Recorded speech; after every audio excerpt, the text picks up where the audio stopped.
I'm recording this video on Monday morning, still in the wake of Brazil's elimination from the Copa America to Uruguay on penalties, to talk about something that bothers me a lot when talking about Brazil: the magical solutions that people come up with.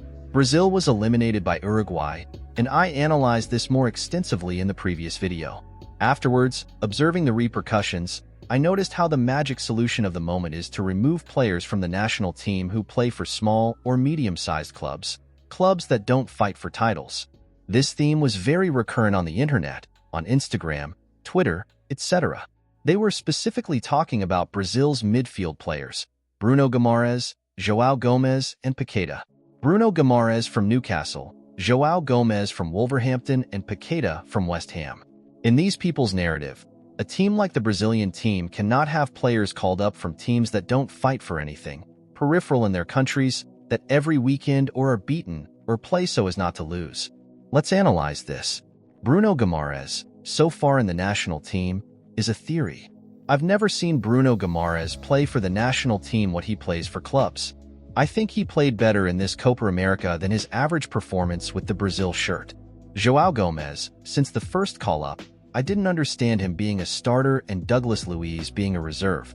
I didn't even think João Gomes' call-up was absurd, but it was inexplicable that he started with Douglas Luiz on the bench due to his background and experience in the Premier League. Paqueta, in the Diniz era, was one of those that I said Brazil missed. I'm not here to defend these three, because they did poorly in the Copa America like everyone else. I'm not defending, but attacking the nonsense argument that you can't have a player from an average Premier League team in the squad. They say it's better to have players from big teams in Brazil than from the Premier League. What argument is this? I remembered the times when magical solutions were proposed to solve the Brazilian team.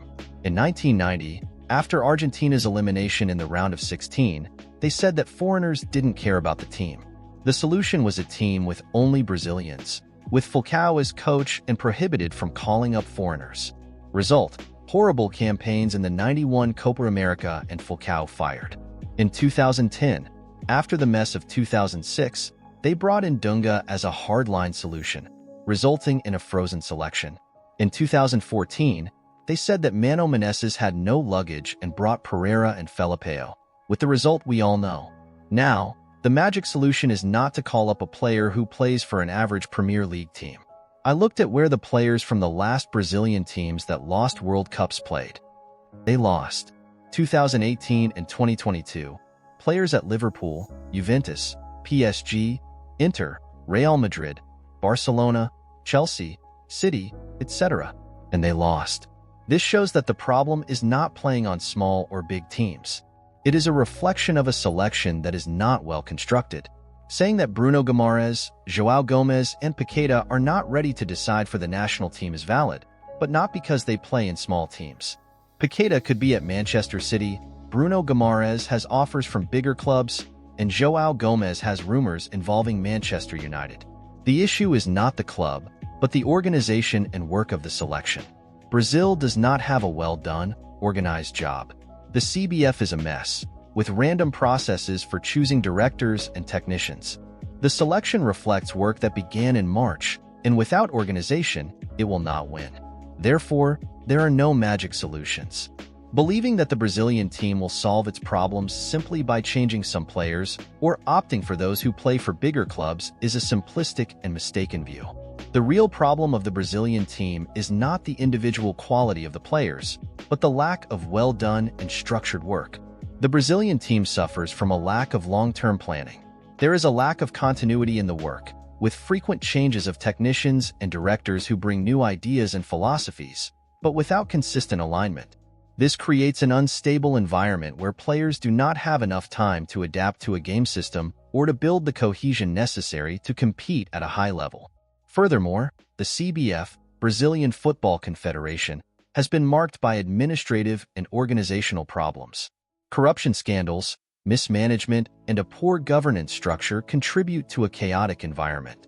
The lack of a clear strategic vision and the absence of a football development plan at national level directly reflect on the performance of the main team. The question is not just about who is playing, but how they are being prepared and integrated. Inadequate training, lack of a coherent tactical system, and the pressure for immediate results hinder the development of consistent and effective football. Modern football requires a scientific and methodological approach, where every detail is planned and executed with precision. Without this, even the most talented players are limited in their performance. Comparing the current situation with the Brazilian team's past defeats in World Cups illustrates this point well. Several generations of elite players, playing for the biggest clubs in the world, also failed to achieve success due to the lack of collective work well done. History shows that winning teams are those that, in addition to talent, have a well-defined game system and a solid organization.